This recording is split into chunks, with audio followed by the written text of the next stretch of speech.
Hey guys, I wanted to record a quick video on the fastest way to get your first $1,000 on Zazzle. Now, you guys have seen me talk about so many other platforms. You guys have seen me talk about Redbubble, TeePublic, and the list goes on and on. But we always give these kind of tips that I guess you could say a lot of people are not, I don't want to say not aware of, but it's not being necessarily shared. I have my method as to how to get to $1,000 fast. Other people will have their own methods. Everybody will be a little bit different. So I'm going to share with you, from my insight, my point of view, something that you could do. So we just recorded a video on literally uploading a product live to Zazzle, how I do it, okay? And if you haven't seen that video, it's important to go watch it because it will give you some reference as to what we're going to talk about here, all right? But without further ado, let's get into it. So the first thing you need to do is you need to get behind this concept of studying before you design.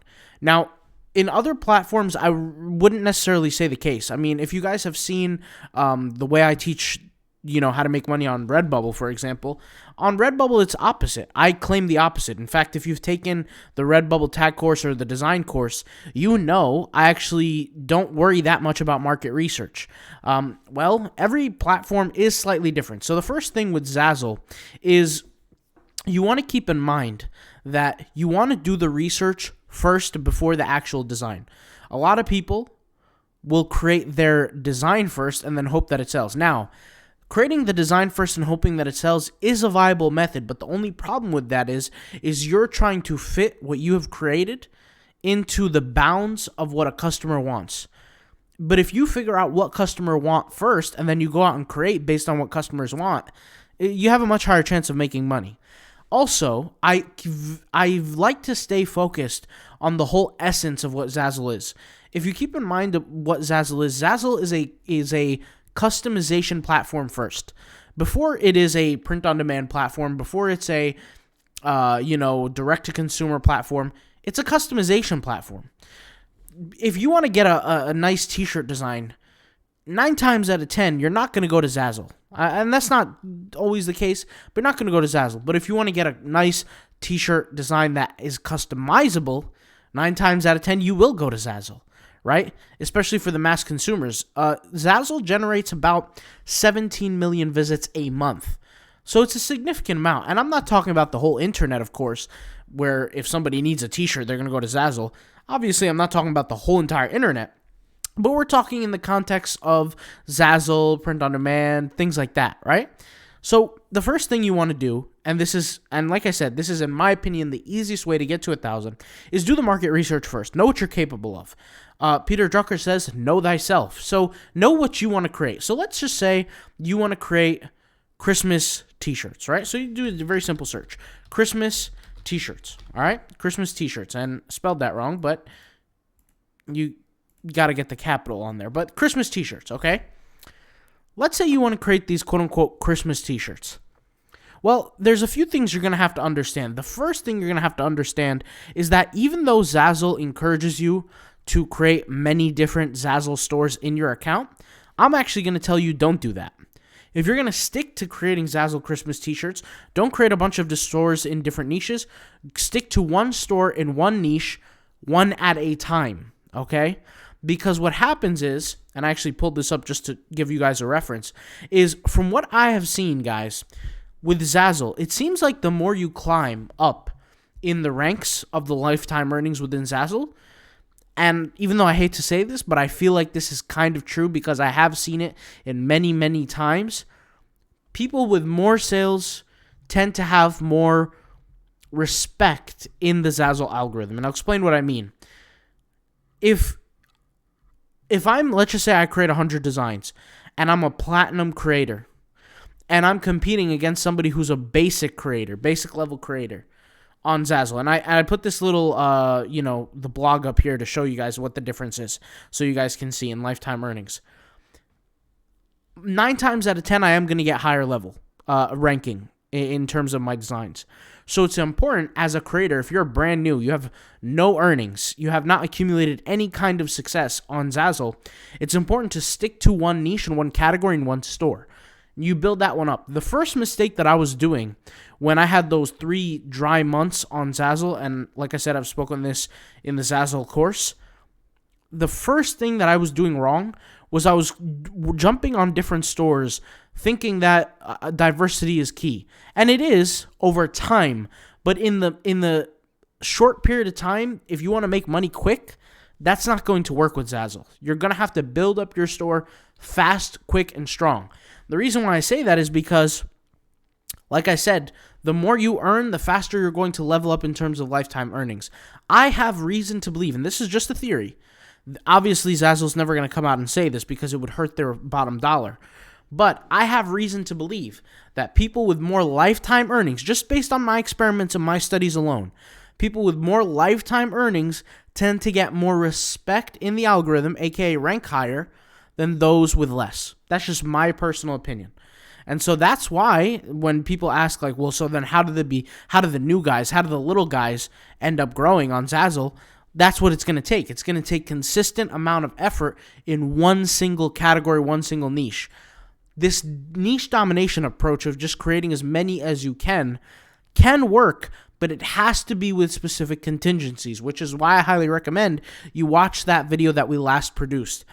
That method as to how we created that design is what you would need to do over and over and over and over again.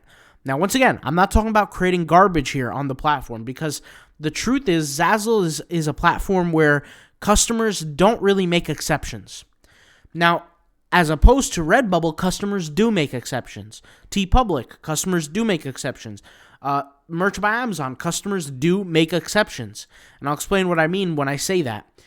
On these platforms that I just mentioned, where customers do make exceptions, a lot of the times when a customer looks at something and they decide, you know what, it's not my favorite, but I'll buy it anyway. That typically tends to happen on things like Merch by Amazon, TeePublic, Redbubble, and all that. And why? How can I even validate this? Well, because it's not a customized based platform. If the consumer is not going to customize the product, they have to just kind of make do with what they have and the options that they have.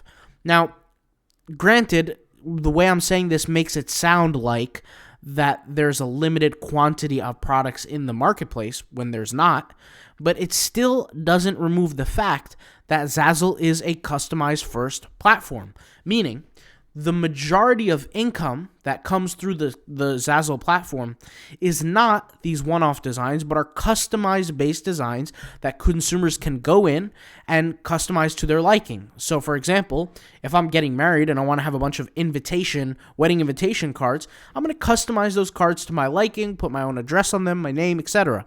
And I'm going to send them out to my friends and family. But in that same notion, if something is more customizable, it's more expensive. And also, if it's more expensive, it's more particular. And if it's more particular, customers are not going to accept this kind of like, oh, it will do kind of mentality. It has to be good. It has to be great. It has to be exactly what they want. And there's more of that exists on Zazzle, once again, because of the very nature of the platform. So, how to get to $1,000 very quickly? First thing you need to do is you need to do the research before you create the designs. You need to research what niche you're going to jump into. You're going to need to jump and research what category you're going to jump into. Okay? You're going to keep that store solely for that category and for that niche. You're not going to play games. You're not going to create other stores. You're not going to jump around. This is if you really want to get to the money quick.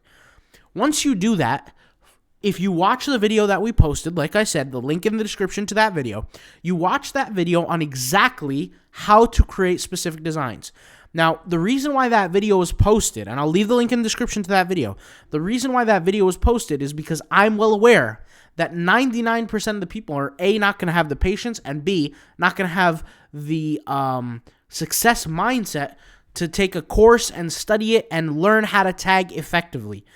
So, there's a shortcut. And the shortcut is the Zazzle AI Tagger. The Zazzle AI Tagger kind of helps you reverse engineer the process. I'm not saying it's Jesus in a software, okay?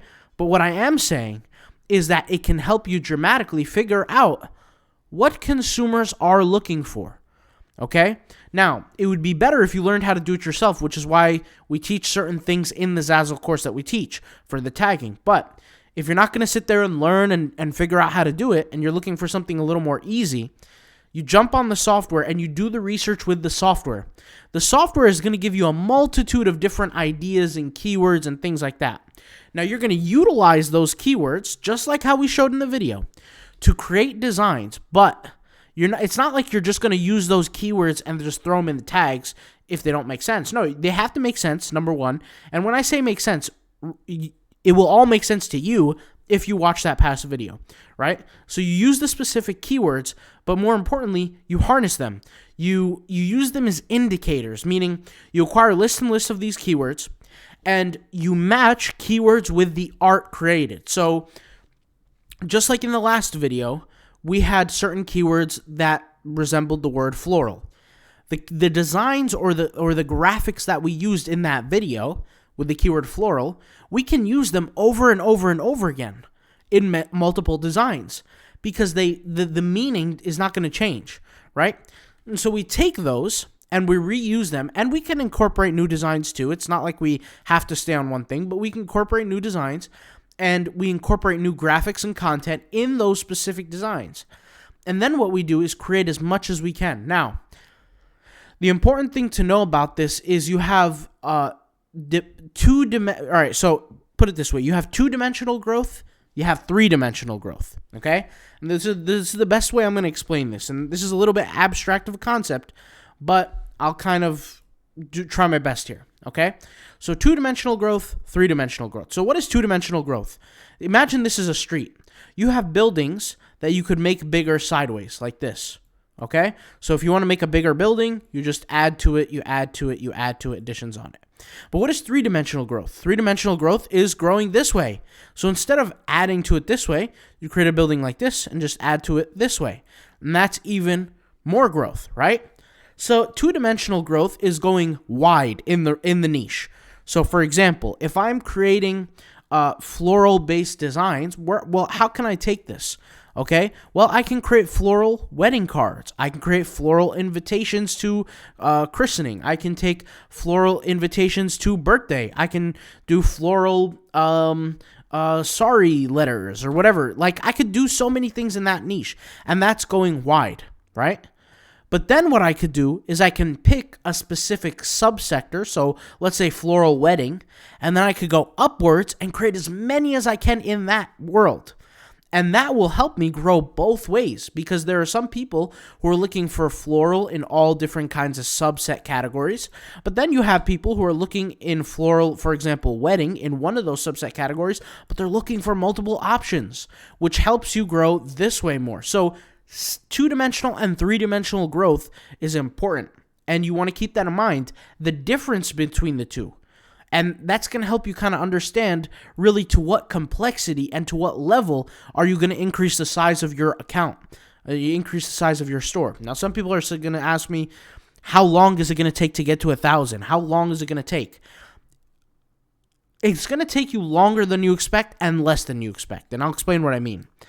When I got my first order, guys, it was much bigger than what I could have imagined. I didn't think it was going to be 200 keychains for sale in one order. I didn't think so. But it took longer than what I first expected. I had been on TeePublic before I been on Zazzle. I've been on Redbubble before I've been on Zazzle. I'll give you an example. TeePublic, I made money the second day I was on TeePublic.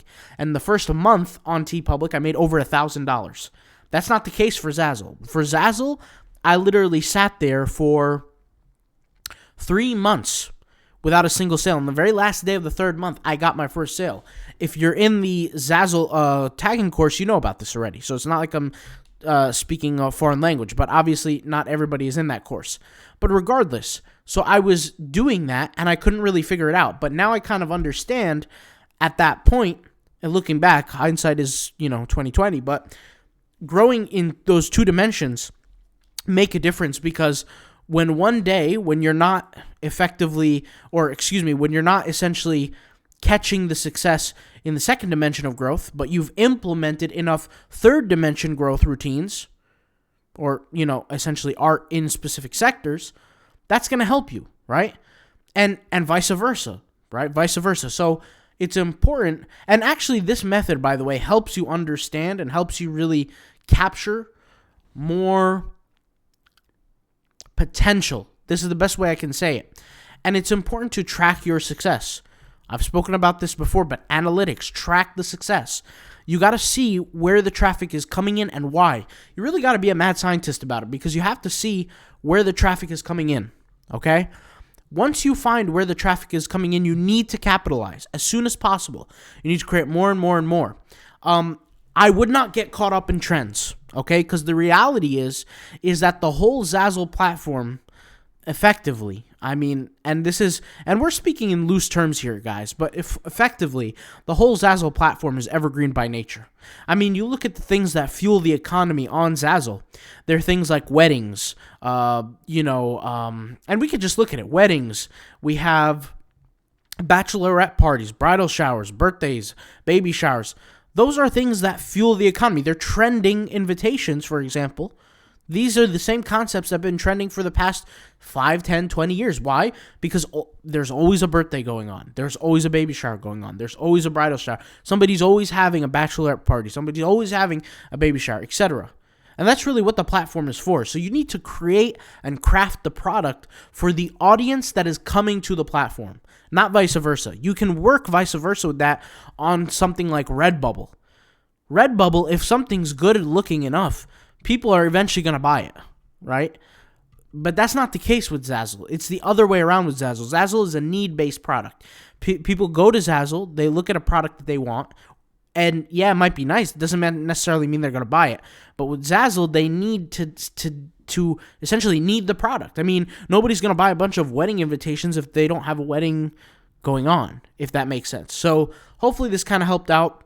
And that's exactly what you want to do. Now, once again, if you need a step-by-step tutorial to go ahead and create each specific design, really in the micro point of view, then you need to watch that video. The link is in the description.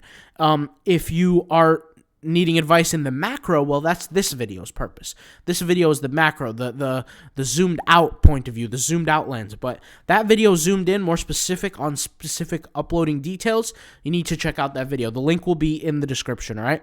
I'll talk to you guys later. Thank you guys for watching. Peace out. Bye.